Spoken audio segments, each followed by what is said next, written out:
नमस्कार मंडळी, आज आपण अगदी पौष्टिक असे लाडू पाहणार आहोत। बऱ्याच वेळेला काय होतं, सकाळच्या घाईमध्ये आपण कामाच्या नादात स्वतःकडे दुर्लक्ष करतो किंवा नाश्ता वगैरे करत नाही, किंवा सकाळची इतकी कामाची घाई असते, डबे द्यायचे असतात, आपल्यालाही ऑफिसला जायचं असतं, तर अशा वेळेस आपल्याला भूक लागून सुद्धा वेळ मिळत नाही। वेळ न मिळाल्याने आपण दुर्लक्ष करतो। तर अशा वेळेस हे पौष्टिक लाडू तुम्ही करून ठेवा, महिनाभर छान टिकतात। मस्त सकाळच्या घाईमध्ये एक लाडू खाल्ला, पाणी पिले की ॲटलिस्ट 2 तास तरी भूक लागत नाही। अशा पद्धतीने तुम्ही मुलांना द्या, स्त्रियांनी खाऊ शकता, पुरुषांसाठी सगळ्यांसाठी हे लाडू असे पौष्टिक आहेत। आता सध्याच्या काळात प्रतिकारशक्ती वाढवण्यासाठी सुद्धा हे उपयुक्त आहे। चला तर सुरुवात करूयात। इथे एका कढईमध्ये मी 2 मोठे चमचे साजूक तूप घेतलेलं आहे। बऱ्याच गोष्टी आपल्या घरात उपलब्ध असतात, आपण किराणा माल जेव्हा भरतो तेव्हा ह्या गोष्टी हमखास आवर्जून किराण्यात भरतो, त्यामुळे अगदी आपल्याला खूप अशा महत्त्वाच्या गोष्टी लागणार नाहीत। बेसिक अशा गोष्टींपासून आपण हे लाडू तयार करणार आहोत। तर इथे मी 2 चमचे तूप घेतलेलं आहे। तूप छान वितळलं की त्याच्यामध्ये घालायचं आहे डिंक। 100 ग्रॅम डिंक आहे। डिंक छान फुलेपर्यंत तळून घ्यायचा आहे, म्हणजे असा मस्त असा फुलतो तो। नंतर काढून घ्यायचा तळलेला डिंक। नंतर त्याच कढईमध्ये 2 चमचे परत साजूक तूप घालून घ्यायचं आहे आणि त्याच्यामध्ये घालायचं आहे आपल्याला काजू। जर तुम्ही चॅनलवर पहिल्यांदा असाल किंवा तुम्हाला हा व्हिडिओ आवडला तर तुम्ही नक्की व्हिडिओला लाईक करा आणि चॅनलला सबस्क्राईब करायला विसरू नका, म्हणजे माझे दुसरे व्हिडिओ तुमच्यापर्यंत लवकर येतील। तर इथे मी 100 ग्रॅम काजू घेतलेला आहे, खूप जास्त नाही, फक्त 100 ग्रॅमच घेतलेला आहे। आणि त्याचे ओबडधोबड आपल्याला असे चिरून घ्यायचे, किंवा चाकूने घ्या किंवा असे ओबडधोबड कुटले तरी चालतात, मिक्सरमध्ये नका करू, नाही तर पावडर होईल। असे बत्त्याच्या साह्याने किंवा चाकूच्या साह्याने करू शकता। अशा पद्धतीने ते असे तळून घ्यायचे आहे साजूक तुपामध्ये, थोडासा कलर बदलेपर्यंत। अगदी आपल्याला ते चॉकलेटी करायचे नाही, थोडासा कलर बदलेपर्यंत हे तळून घ्यायचे, म्हणजे चव छान असतात। बघू शकता अशा पद्धतीचा रंग आला पाहिजे। नंतर काजू काढून घ्यायचे, त्याच कढईमध्ये आपल्याला परत 2 चमचे साजूक तूप घालून घ्यायचं आहे आणि परत त्याच्यामध्ये 100 ग्रॅम हे मी बदाम घातलेले आहे। बदामही मी असे फोडून घेतलेले आहेत बत्त्याच्या साह्याने, किंवा चाकूनी सुद्धा तुम्ही याचे असे तुकडे करू शकता। मिक्सरमध्ये बारीक नाही केलेले आहे मी, असे छान असे ओबडधोबड केले आहे। ओबडधोबड म्हणण्यापेक्षा तुकडे केलेले आहेत। अशा पद्धतीने तेही सुद्धा तुम्ही साजूक तुपामध्ये छान तळून घ्यायचे। खूप जास्त कलर चेंज करायचा नाही किंवा खूप कडकही करायचे नाही, थोडेसे आपल्याला थोडा तांबूस रंग आला पाहिजे, अगदी हलका आणि थोडा कडक होतं चवीला। तर अशा पद्धतीने बघू शकता तुम्ही। गॅस मिडियम ठेवायचा, खूप मोठा ठेवायचा नाही, अगदी मिडियम। आणि अशा पद्धतीने थोडासा कलर चेंज होईपर्यंत हे तुपात बदामही तळून घ्यायचे। आता हे बदामही तळून छान झालेले आहेत, हे काढून घेऊया आता आपण। तर त्याच्यानंतर गॅस चालूच ठेवायचा, मी गॅस अजिबात बंद केलेला नाही। आणि आता इथे मी घेत आहे खोबरं अर्धा किलो प्रमाणात घेतलेलं आहे। अर्धा किलो खोबरं व्यवस्थित छान मी किसून घेतलेलं आहे। मस्त खिसल्यामुळे काय होतं, चवही छान लागते, किंवा जरी तुम्ही बारीक तुकडे घेतले तरी बारीक नाजूक बारीक असे खडे त्याच्यात खोबऱ्याचे राहतात, किंवा ते खोबरं असं कचकच करतं, त्यामुळे छान असं मी खोबरं हे खिसून घेतलेलं आहे। अशा पद्धतीने सगळं खोबरं मी थोडंसं चमचाभर तूप टाकायचं आणि त्याच्यामध्ये हे सगळं खोबरं टाकून घ्यायचं। तूप नाही टाकलं तरी चालेल, कारण कढईत थोडंफार तूप हे शिल्लक राहतं। आता याच्यामध्ये हे खोबऱ्याचा खीस व्यवस्थित परतवून घेऊ। जेव्हा तुम्ही खोबऱ्याचा खीस परतून घेताल तेव्हा गॅस बारीक ठेवा। काय होतं, खोबरं पटकन भाजलं जातं, आपल्याला त्याचा जास्त काळपट असं किंवा चॉकलेटी कलरचं खोबरं करायचं नाही। असं थोडंसं हलकं होईपर्यंत ते आपल्याला परतवून घ्यायचं, म्हणजे जेव्हा तुम्ही थंड होताल, जेव्हा ते हाताने चुरलं जाईल तशा पद्धतीने तुम्हाला हे छान असं परतवून घ्यायचं। गॅस बारीक करायचा, व्यवस्थित मिक्स करायचं। जर तुम्हाला वाटलं की हे असं पटकन परतलं जात नाही तर 2 वेळा करून तुम्ही सुद्धा परतवून घेऊ शकता। अशा पद्धतीने बघू शकता, थोडं हलकं फुलकं करून घ्यायचं, दोन्ही साईडनी व्यवस्थित सतत हलवत राहायचं। गॅस जर ठेवला चालू आणि तुम्ही हलवत नाही राहिलं तर काय होतं, तळाची साईड आहे ना खोबरं ते जास्त असं त्याचा कलर बदलेल, की खूप जास्त चॉकलेटी होईल। अशा पद्धतीचं खोबरं झालं पाहिजे। आता हे थोडंसं आपण बघून घेऊया, थंड करून घ्यायचं।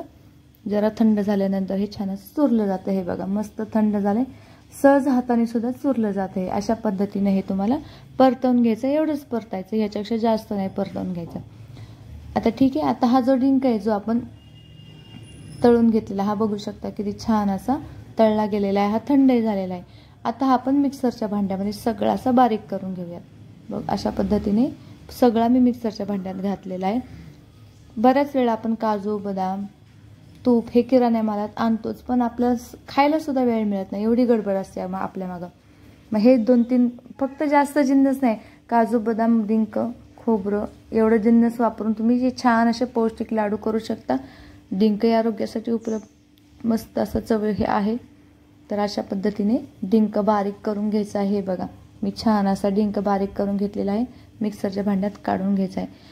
त्याच मिक्सरच्या भांड्यात आता हे खोबरं आहे तेही आपल्याला बारीक करून घ्यायचं आहे. थोडं थोडं करून बारीक करून घ्यायचं, कारण खोबऱ्याचं प्रमाण जास्त आहे.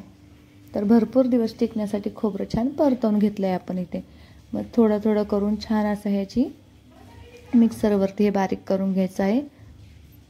अशा पद्धतीने मी जेवढं होता येईल तेवढं मिक्सरच्या भांड्यामध्ये हे खोबऱ्याचा खीस घालून घेते आणि मग हे छान असं फिरवून घेऊया. हे बघा अशा पद्धतीने मी फिरवले, जास्त वेळ लागत नाही, 1-2 पल्स मोडवर 1-2दा फिरवलं की छान असं हे खोबरं होतं. खूप बारीक नाही करायचं. आणि तेही आता आपण एका परातीमध्ये काढून घेऊया. डिंक काढून घेतला आहे, खोबऱ्याचा खीसही मिक्सरमधून बारीक करून घेतलेला आहे, तोही काढून घेतलेला आहे. त्याच्यानंतर आता आपण काय करूया, हे बघा 100 ग्रॅम काजू, बदाम आणि 100 ग्रॅम काजू हे सगळं आपण जिन्नस एका परातीमध्ये काढून घेऊयात. आणि आता आपण याच्यामध्ये काय मिक्स करणार आहोत, काजूची खारीक पावडर. तर काजू, बदाम काढून घेतलेले आहेत, हे आता एका परातीमध्ये काढून घेऊयात आणि साईडला ठेवूयात. त्याच्यानंतर आता आपण याच्यामध्ये घालूयात खारीकची पावडर. बऱ्याच वेळेला काय होतं, जी खारीकची पावडर असते ना, ती सीझनमुळं किंवा मिक्सरच्या भांड्यामध्ये आपण बारीक करू शकत नाही किंवा वेळ नसतो किंवा वाळवायला तितकासा वेळ आपल्याकडं नसतो. आपण म्हणतो जाऊ दे, मग काय करायचं, 1 किलोभर किंवा अर्धा किलो ह्याची खारकीची पावडर ही बाजारात मिळते. ती जी पावडर असते ती थोडीशी मिक्सरवरनं बारीक करून घेतलेली आहे मी, थोडीशी जी जाडसर असते. तर अशा पद्धतीने मी ही मिक्सरमधून बारीक करून घेतली आहे. अगदी सहज किराणा मालाच्या दुकानामध्ये ही खारीक पावडर सहज उपलब्ध होते. आता याच 3-4 वस्तूपासून आपण मस्त असे पौष्टिक असे लाडू बनवणार आहोत. आता हे व्यवस्थित अगोदर मिक्स करून घेऊयात आपण. काजू, बदाम, खोबरं, डिंकाने खारीक पावडर व्यवस्थित छान एकजीव करून घेऊयात. अशा पद्धतीने बघू शकता, व्यवस्थित हाताने म्हटलं तर हे छान चुरलं जातं. व्यवस्थित करून घेऊयात. रविवारी वगैरे जेव्हा तुम्हाला वेळ असतो त्या दिवशी तुम्ही हे लाडू करून ठेवले तरी चालतील. अगदी 15 दिवस, महिनाभर म्हटलं तरी छान राहतात, कारण आपण खोबरं छान परतवून घेतलेलं आहे. तर खोबरं कच्चं जर घातलं ना तुम्ही तर जरा लाडू 15 दिवसापेक्षा जास्त टिकणार नाहीत. त्यामुळे महिनाभर, 1.5 महिनाभर टिकण्यासाठी जरा छान तुपात खोबरं परतवून घ्यायचं, म्हणजे छान लागतात. असे लाडू हे 15 दिवस, महिनाभर राहतच नाहीत. अशा वस्तू आपण फ्रीजमध्ये ठेवल्या तर त्या तशाच राहून जातील, पण तुम्ही ह्याचे लाडू वगैरे केले तर मुलं आवडीनेही खातील आणि आपल्या लक्षातही राहत नाही काजू बदाम खायचं. त्यामुळे मस्त मुलांसाठी तुम्ही लाडू बनवून ठेवा, तुमच्यासाठीही बनवून ठेवा. प्रत्येक गृहिणीने हा लाडू रोज एक खाल्लाच पाहिजे. बरेचसे त्रास आपले असतात ते ह्यानी कमी होतात. आता हे व्यवस्थित मिक्स झालेलं आहे, ते साईडला ठेवूया. परत आता इथे मी काय करते, कढई घेते, कढईमध्ये परत चमचाभर साजूक तूप घालून घेऊयात. थोडंसं गॅस बारीक करायचा आणि इथे मी घेतलेला आहे 1/4 किलो गूळ. गुळाऐवजी तुम्ही साखरही घालू शकता, पण साखर जर डायरेक्ट मिक्सरवर बारीक करून टाकले तरी चालेल. पण मी इथे गुळाचा वापर का करताय, गुळही आपल्या आरोग्यासाठी फायदेशीर असतो. तर आता गूळ काय करायचं, आपल्याला थोडं चमचाभर तूप टाकलेलं आहे, त्याच्यामध्ये हा खिसलेला गूळ घालायचा आहे.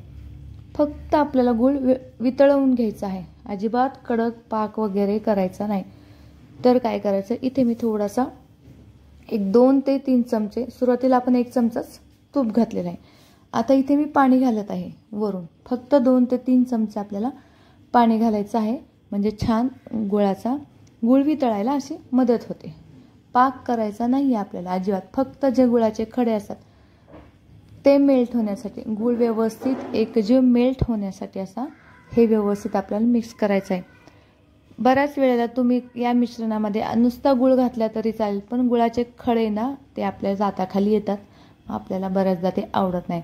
मग फक्त आपल्याला काय करायचं, गूळ हा मेल्ट करायचा. अशा पद्धतीने गॅस बारीक ठेवायचा आहे. भरपूर असे खडे याचे हे वितळून जाईपर्यंत हे मिक्स करायचं आहे.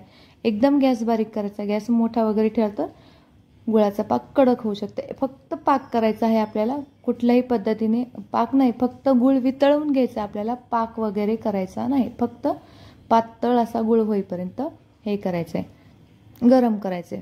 जास्त वेळ लागत नाही. आणि जे बारीक बारीक खडे असतात ते सुद्धा आपण हे असे फिरवून घेऊ शकता, प्रेस करू शकता आणि मग ते छान असे मेल्ट होतात. बघू शकता छान असा हा गुळ आपला मस्त मेल्ट झालेला आहे. हे बघा अशा पद्धतीने. आता याचे बारीक बारीक कण आहेत ते सुद्धा दाबले ना अशा पद्धतीने ते सुद्धा मेल्ट होतात. किंवा 5 मिनटं जर तुम्ही हे फिरवत राहिलं गरम कढईमध्ये तेव्हाही हे छान अशा पद्धतीने होतं. आता गरम गरमच हे म्हणजे खूपच कोमट असणार आहे हा वितळवलेला गुळ, खूप जास्त कडक नसतो. तर हा वितळवलेला गुळ आहे ना तो आता व्यवस्थित ह्या मिश्रणामध्ये घालून घ्यायचा आहे. लगेच घालायचा आहे, ठेवायचा वगैरे नाही. अशा पद्धतीने संपूर्ण घालून घ्यायचा आहे आणि व्यवस्थित असं थोडं चमच्याच्या साहाय्याने मिक्स करायचं, कारण तो गरम असू शकतो, चटका बसू शकतो. तर सुरुवातीला तुम्ही चमच्याच्या साहाय्याने मिक्स करून घ्या. बघू शकता. त्यानंतर मग चेक करा की बाबा थंड झाले, काही थंड झालेलं आहे की नाही मिश्रण. आता हे मिश्रण जरा थंड वाटत आहे मला, तरी पण एकदा आपण मिक्स करून घेऊया अशा पद्धतीने. जर थंड झाले का चेक करायचं, कारण गुळाचा चटका जो असतो तो जास्त बसतो. त्यामुळं गरम गुळाला डायरेक्ट हात लावायचा नाही, कारण गरम असतं, चटका बसू शकतो. आता इथे थंड झालेला आहे, पूर्ण थंड झालेला आहे. त्याच्यानंतर आता हे मी व्यवस्थित असं एकजीव करते. पूर्ण हे गुळाचं मिश्रणाने आपण जे केलं होतं मिश्रण ते व्यवस्थित असं एकजीव करून घ्यायचं आहे. व्यवस्थित गुळामध्ये हे सगळे जिन्नस असे एकजीव छान झाले पाहिजे. काजू, बदाम वगैरे अशा पद्धतीने बघू शकता. खूप सुंदर चवीला लागतात हे लाडू. तुम्ही नक्की करून बघा. आता हे छान असं एकत्र झालेले. आता ह्याचे आपण काय करूयात, सुंदर असे छोटे छोटे लाडू वळवून घेऊयात. मस्त लागतात. व्यवस्थित मिक्स करून घ्यायचं. मिक्स केल्याने काय होतं, सगळीकडे सगळ्या मिश्रणामध्ये गुळ असं मिक्स होऊ शकतो. बरेच जण काय करतात, डायरेक्ट गुळ हे मिश्रण असं एकत्र करून लाडू वळतात. तसंही करू शकता, पण ते बारीक गुळाचे खडे लागतात, दाताखाली येतात. त्यामुळे ते थोडं खडे खडे असे मध्ये मध्ये येतात, व्यवस्थित गुळाचा मिक्स होत नाही. तर अशा पद्धतीने असं चोळून वगैरे घ्यायचं. बारीक जरी एखादा कण असेल गुळाचा तोही असा व्यवस्थित मिक्स होतो. अशा पद्धतीने चवीला खूप छान लागतात. जर तुम्हाला अजून याच्यामध्ये बाकीचे जिन्नस घालायचे असतील, मखाना वगैरे, तर तुम्ही घालू शकता. पण मी बेसिक साहित्य जे घरात आपल्या उपलब्ध असतात, आपण नेहमी आणतो, त्याच फक्त साहित्यामध्ये मी तुम्हाला हे लाडू करून दाखवते. कारण मुलं काजू बदामाचे खात नाही. जर लाडू म्हणून वगैरे दिले तर मुलं आवडीने खातील. आणि स्त्रिया तर स्वतःकडे अजिबात लक्ष देत नाही, त्यांच्यासाठी सुद्धा हे उपयुक्त असे लाडू आहेत. नक्की करून बघा तुम्ही. अशा पद्धतीने सगळेच लाडू आपण करून घेऊयात, पूर्ण लाडू करून घेऊयात. बघू शकता सुंदर असे हे लाडू तयार झालेले आहेत. व्हिडिओ आवडला असेल तर लाईक, शेअर, सबस्क्राईब करायला विसरू नका आणि कमेंटही करायला विसरू नका. तुम्हालाही हे लाडू आवडतात का? नक्की व्हिडिओला लाईक करा, शेअर करायला विसरू नका. अशाच पद्धतीने भेटूया नवीन व्हिडिओसोबत. आणि नक्की लाडू करा, रोज एक लाडू खावा, एकदम निरोगी राहा. चला तर भेटूया. Bye bye.